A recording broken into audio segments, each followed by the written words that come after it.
Peace be with you. Welcome to Thursdays with Pause and Pray. To pray is to love. To love is to pray. In the past 2 weeks, we discovered two essential aspects of prayer. First, Moses taught us that prayer is about friendship with God, which empowers us to come face to face with Him. It does not mean seeing His face, but taking a stance, that is, coming home to the space within where God dwells. On the other hand, Samuel modeled the strategy that would bring intimacy to God by listening to Him. "Speak, Lord, for your servant is listening," ought to be our response to God, who wishes to bring us into union with Him. We named some stages of listening. God takes the first step of awakening us to Himself that brings to life alertness, awareness, and attentiveness to Him, so we can give the answer to His will in words and action in daily life. What is next about prayer? We turn to the prophet Elijah and discover from his experiences something more about prayer. A reading from the first letter of Kings. King Ahab told his wife Jezebel everything that Elijah had done and how he had put all the prophets of Baal to death. She sent a message to Elijah. "May the gods strike me dead if by this time tomorrow I don't do the same thing to you that you did to the prophets." Elijah was afraid and fled for his life. He took his servant and went to Beersheba in Judah. Leaving the servant there, Elijah walked a whole day into the wilderness. He stopped and sat down in the shade of a tree and wished he would die. "It's too much, Lord," he prayed. "Take away my life. I might as well be dead." He lay down under the tree and fell asleep. Suddenly, an angel touched him and said, "Wake up and eat." He looked around and saw a loaf of bread and a jar of water near his head. He ate and drank and lay down again. The Lord's angel returned and woke him up a second time, saying, "Get up and eat, or the trip will be too much for you." Elijah got up, ate and drank, and the food gave him enough strength to walk 40 days to Sinai, the holy mountain. There, he went into a cave to spend the night. Suddenly, the Lord spoke to him, "Elijah, what are you doing here?" He answered, "Lord God Almighty, I have always served you, you alone. But the people of Israel have broken their covenants with you, torn down your altars, and killed all your prophets. I am the only one left, and they are trying to kill me. Go out and stand before me on top of the mountain." The Lord said to him. Then the Lord passed by and sent a furious wind that split the hills and shattered the rocks. But the Lord was not in the wind. The wind stopped blowing, and then there was an earthquake. But the Lord was not in the earthquake. After the earthquake, there was a fire. But the Lord was not in the fire. And after the fire, there was the soft whisper of a voice. The Lord said, "Return to the wilderness near Damascus. Then enter the city and anoint Hazael as king of Syria. Anoint Jehu, son of Nimshi, as king of Israel, and anoints Elisha, son of Shaphat, to succeed you as prophet. What does the story highlight about prayer? Elijah's experience leads us to understand movements in prayer. We want to pay attention to 8 movements in Elijah's heart and be aware of how God acted to restore him to fulfill his mission as his prophet.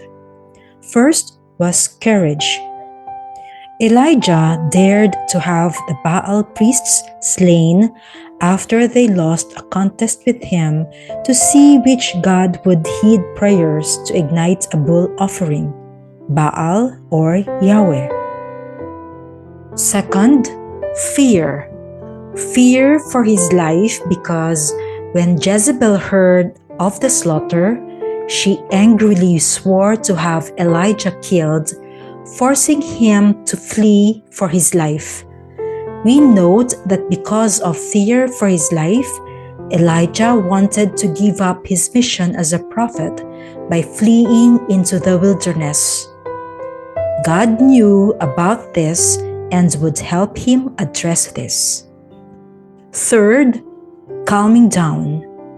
With fear happening in the heart of Elijah, God intervened. Lying down and sleeping in the wilderness, a place away from the threat to his life, means Elijah was calming down, which enabled him to be sensitive to the voice of the angel who instructed him to eat. He laid down again could mean Elijah being comforted through the provision that he received from God through the angel who readied him for the trip to Mount Sinai. Fifth, strengthened. God's provision strengthened Elijah physically and spiritually to walk 40 days to Mount Sinai, where he will meet God. Sixth, engaged. God engaged Elijah for a dialogue with him. He went into the cave, a safe and sacred space where he could be his most authentic self in God. God spoke to him to let him express himself. Elijah, what are you doing here? Elijah spoke openly and transparently to the Lord as he professed his service to him and acknowledged what made him run away from his mission. I have always served you, you alone. But the people killed all your prophets. I am the only one left, and they are trying to kill me. Seventh, restored. God restored Elijah. He made him see that Jezebel's threat could be like the strong wind, earthquake, and fire that can destroy.